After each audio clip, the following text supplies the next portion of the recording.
आमे आगरू भी Covid wave 1 wave 2 लड़ाई रे आमे कंप्लीटली गोटे रेडीनेस को आनी कि जिले में केमती गोटे प्रिपेयर्ड हॉस्पिटलाइजेशन प्रिपेयर्ड टेस्टिंग जेमती करूथिला सेमती ही आमे एई थरे भी करबा को हमर रेडीनेस हेई जायछि।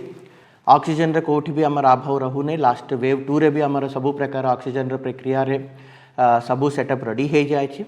राउरकेला सुंदरगढ़ हॉस्पिटल्स ता संगे संगे बनई कोईडा हेमगिरी रे भी आमे कोविड केयर सेंटर्स आमे ready करिछु।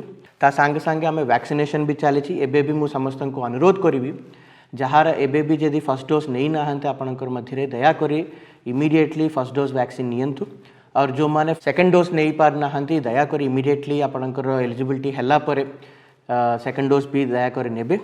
There is a huge impact of vaccination आमे भी देखि पारुछु एंड आगामी जो 10 तारीख रु आमर आउ थे थर्ड बूस्टर डोज भी आरंभ करके आमे प्रथमे health frontline workers and health care workers को आम आगे देबू। तापरे 60+ एज ग्रुप रो जो कोमार्बिडिटीज थिला जो आरंभ रे जो आमे देथिलु से माननको भी आमे थर्ड बूस्टर डोज भी आमे नेबा को स्टार्ट करिबु प्रक्रिया।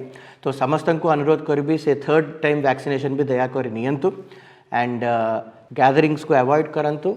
सेलिब्रेशंस किंबा किसी मैरेज फंक्शन जो आमर कोविड रेस्ट्रिक्शंस रहूँ SRC office government of Odisha तरफ से सब आपण दया करी पालन करेंगे एंड सबु बेले कोविड एप्रोप्रिएट बिहेवियर पालन करंतु। मास्क पिंधंतु and please maintain social distance and हाथ धोइबार एंड सैनिटाइज रहिबार कथा को भी आपण माने रखिबे एंड आमे एनश्योर करिबो जेतिकी स्पीड रे जो कोविड वेव एबे आसीछि सेतिकी शीघ्र आमर कमिबो बोल कि मु आशा रखुछि। समस्तंकर सहयोग भी मु कामना करूछि।